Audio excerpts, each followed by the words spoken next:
minutes, 6 minutes, 6 minutes.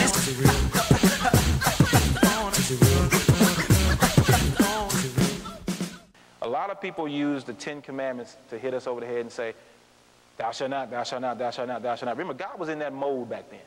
Thou shalt not, thou shalt not, thou shalt not, thou shalt not.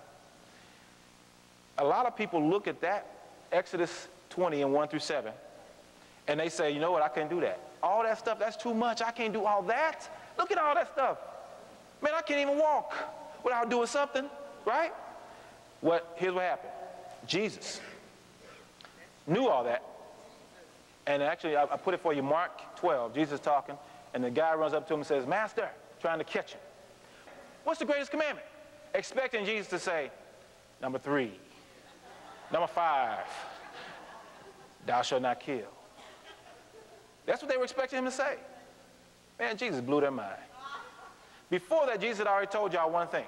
I did not come to destroy the law. I came to fulfill the law, right? Now I'm going to show you what he did here. So the guy asked him which one's the greatest commandment, and Jesus said, and this blew his mind, greatest commandment is love the Lord your God with all your heart, with all your soul, with all your mind, with all your strength. Then he said, and the second commandment is love your neighbor as yourself. And then he said, let me understand something. Let me show you how this links back together. Now, how this relates to the 10 Commandments. If you take, and you see how I put it up there for you. This is how Jesus fulfilled that part of the law. You take love the Lord your God with all your heart, all your soul, and all your mind. That links right back to the first 4 commandments. If I love the Lord my God with all my heart and soul and mind, I won't have no other gods before him. I won't use his name in vain. I will honor the Sabbath day and keep it holy because I love him that much. Do you see what Jesus did? Made it very simple. Don't focus on those 4. Focus on 1. And it doesn't say thou shalt not. It says thou shalt. See how he changed it up? Not don't do this, but do this. Do this. One thing maps back to those 4. If I love the Lord my God with all my heart, all my soul, and all my mind, I won't use his name in vain because I love it. Love means, do you understand what that means? That's what Jesus broke it down. That's my colloquialism. Jesus broke it down and told the people, this is how this maps back. Okay? Now, look at the second half of this. Jesus also said, love your neighbor as you love yourself. Now, guess what that did? Grab them last 6. If I love you like I love myself, stand up, man, stand up, stand up. If I love that man like I love myself, I won't kill him. I won't steal from him because that's like stealing from myself. I won't commit adultery with his wife because I don't want nobody to do that to me. I wouldn't do any of those things to him because it would be like doing it to myself. Do you get that?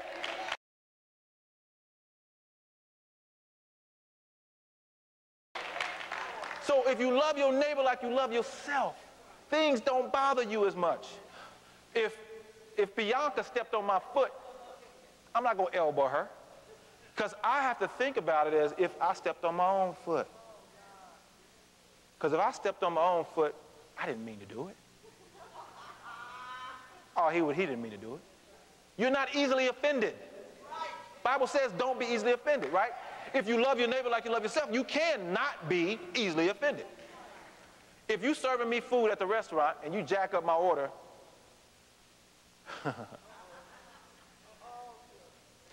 if I love you like I love me, I'm thinking, she just accidentally messed it up. She wasn't trying to do it. Who she thinks she is messing up my order, bringing these eggs in here looking like this, da da da da da da. Now hold up, would you talk to you like that? Would you? If you on the other side, do you understand what that means? Do you understand what that's one of the most powerful concepts in the Bible. That's one of the most powerful concepts in the entire Bible. Because stuff will not bother you. Satan knows what you don't like. You don't like a girl in a red dress. Guess what Satan gonna do? Make sure a girl with a red dress come right up here. And as long as that bothers you, you have to keep dealing with it. But if you can get to a place where you love your neighbor like you love yourself, Satan gonna have to change his tactics. See what I'm saying? Some of y'all been dealing with the same stuff for 50 years because you never passed the test. Those are called thorns in the flesh. And Satan will use them to keep you trapped forever. Why is she always looking at me with her eyes like that? That girl ain't thinking about you. That's a thorn. See, you got to understand what that's doing to your spirit. This is big stuff. I mean, it sounds funny, but it's serious. Just to show you how serious it is, check this out. There was a lady in the paper. She was coming home from a club. She was driving in a car down the street, and a guy was walking down the street. She had the window down. He said some things to her, some profane things. She said some things back. The guy keeps walking and says something back to her on his way past. She says some more stuff. He keeps on walking and says some more stuff. This woman gets out the car, goes after the man, and that was the last time she was seen. Then they found her body later. She was dead. If she had only been able to not let that stuff bother her to a point where she gets caught up in it, I'm not going to say she would still be here if it was her time to go, but it wouldn't have had to be that way. You see what I'm saying? I know it wouldn't have been that way.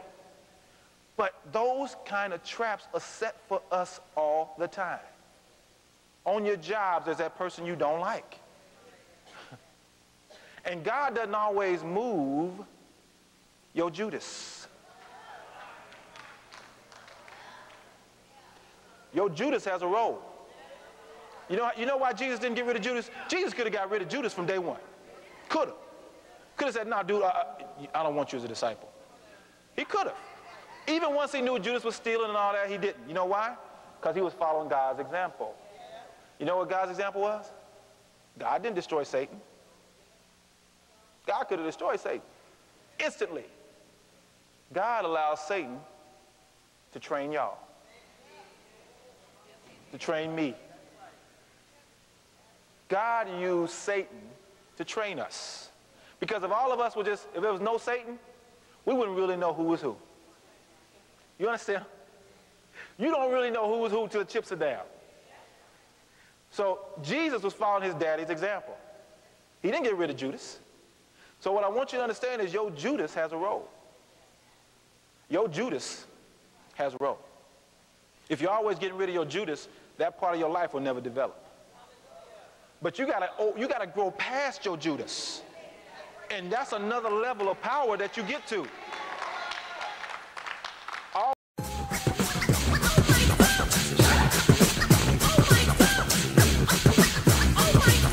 Sex minutes.